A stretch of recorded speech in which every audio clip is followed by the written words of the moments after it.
राज्यपाल जी का भाषण एक झूठ का पुलिंदा साबित होता है।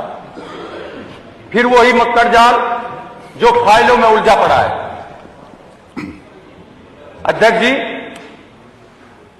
राज्यपाल जी ने रोजगार की बात करी,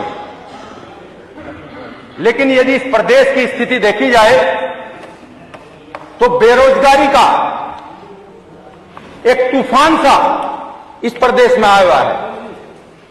आलम यह है कि हमारे युवा दर दर की ठोकरें खा रहे हैं। अभी एक भर्ती हुई थी, भर्ती की प्रक्रिया शुरू हुई है जो सिद्ध करती है 5 साल में भर्ती हुई, फार्म 50 लाख लोगों के भरे गए, 50 लाख युवाओं के भरे गए, जो सिद्ध करती है कि इस देश के अंदर, इस प्रदेश के अंदर बेरोजगार की स्थिति क्या है। आज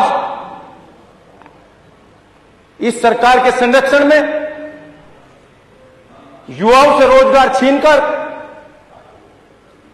अंधविश्वास और आस्था की आड़ में उन्हें नशे की ओर धकेला जा रहा है। माननीय अध्यक्ष जी, राज्यपाल जी के भाषण में किसान खुशहाल की बात की गई है, जो झूठ साबित होता है। इस सरकार के अंदर किसान की आय दोगुने कहने वाली सरकार ने 1/4 कर दी है। एमएसपी देने के बजाय छीन ली गई है। किसान 13 महीने तक आंदोलन करते रहे, सरकार ने गारंटी दी फसलों का वाजिब दाम देंगे, एमएसपी देंगे, लेकिन मैं शामली जिले से आता हूं, जो पश्चिम उत्तर प्रदेश के उन जिलों में से एक जिला है जहां गन्ने की खेती होती है। गन्ने के किसान कभी के समय में संपन्न हुआ करते थे। लोग कहते हैं कि ये भूमि गन्ने के रूप में सोना उगलती थी, लेकिन आज क्या स्थिति पैदा हो गई है। गन्ना किसान गन्ने का भाव ना मिलने से परेशान है, उसकी आय घटी है। गन्ने से निकलने वाले उत्पाद, चाहे वो चीनी हो, चाहे वो बोगस हो, चाहे वो मोलिसस हो, चाहे एथेनॉल हो, सबके रेट बढ़े हैं। बल्कि यदि मैं चीनी की बात करूं, 2021 में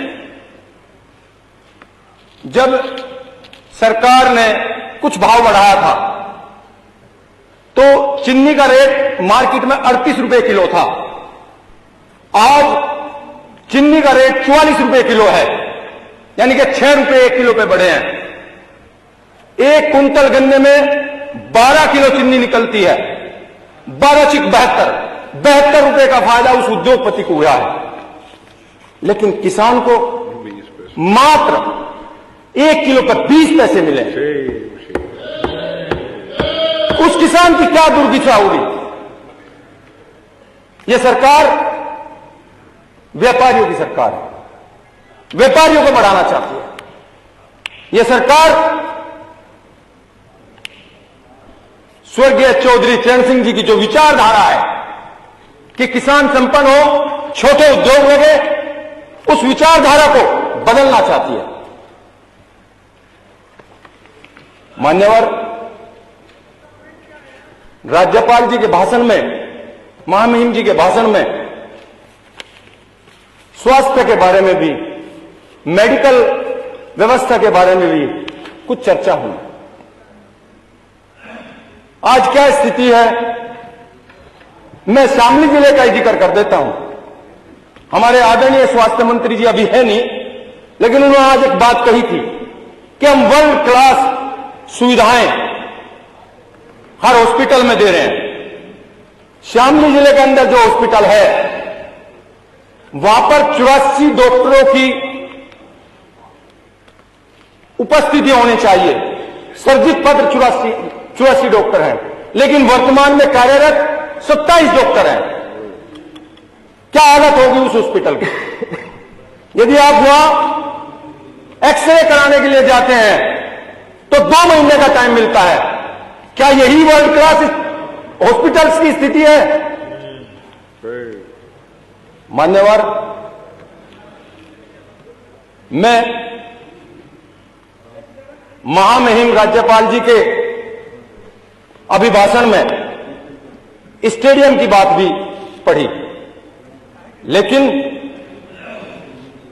जो कागजों में है वो धरातल पर नहीं है। मैं आदरणीय चौधरी जैन सिंह जी का धन्यवाद करता हूं कि उन्होंने अपनी पूरी की पूरी नदी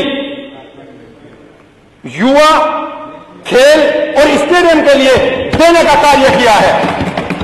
और इस सरकार ने, मैं शामली जिले से आता हूं जहां 5 साल पहले एक स्टेडियम की घोषणा हुई थी, आज तक उस स्टेडियम का शिलान्यास नहीं हुआ और वो स्टेडियम फाइल और कागजों में उलझा हुआ है। मान्यवर, बात होती है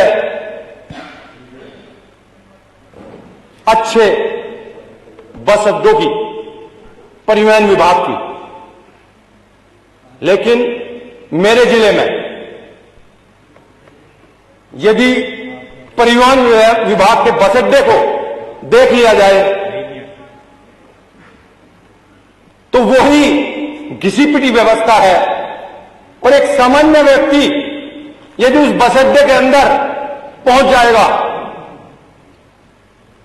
तो गंदगी का वो अम्मार उसके नाकों में होगा और उसे बीमार होना पड़ेगा। वहां की व्यवस्था, सरकार ने कई बार वादे किए कि बस अड्डा बनेगा, लेकिन बस अड्डे की कोई व्यवस्था अभी तक नहीं हो पाई। महामहिम राज्यपाल जी ने अपने भाषण में जिला कारागार की भी बात की है। मुझे नहीं पता, हमारे प्रदेश में 75 जिले हैं, लेकिन मैं शामली जिले की बात करूंगा। मुजफ्फरनगर जिले से अलग हुए शामली जिले को आज 12 साल हो चुके हैं, लेकिन वहां कारागार की कोई व्यवस्था नहीं है। इसी के साथ जोड़ते हुए मैं आपको बताना चाहता हूं अध्यक्ष जी, हमारे यहां जो कोर्ट है शामली जिले में, आज तक उसका भी शिलान्यास ये सरकार नहीं कर पाई है। माननीय अध्यक्ष जी, मैं अभी सदन में सुन रहा था, राम राम की गूंज हो रही थी। मैं किसान फैमिली से हूं और मुझे पता है कि किसान के कण कण में राम बसता है, लेकिन फर्क इतना है, किसान का मंदिर उसका खेत होता है। जब ओलावृष्टि होती है तो किसान खेत पर होता है, जब आंधी तूफान होती है आता है तो किसान खेत पर होता है। जब किसान अपने काम को चालू करता है तो राम राम का नाम लेता है। फर्क इतना है, वो अंधविश्वास में नहीं करता, वो अपने कार्य में विश्वास रखता है। माननीय अध्यक्ष जी, अंत में मैं आपका बहुत बहुत धन्यवाद करते हुए अपनी वाणी को विराम देता हूं। जय जवान।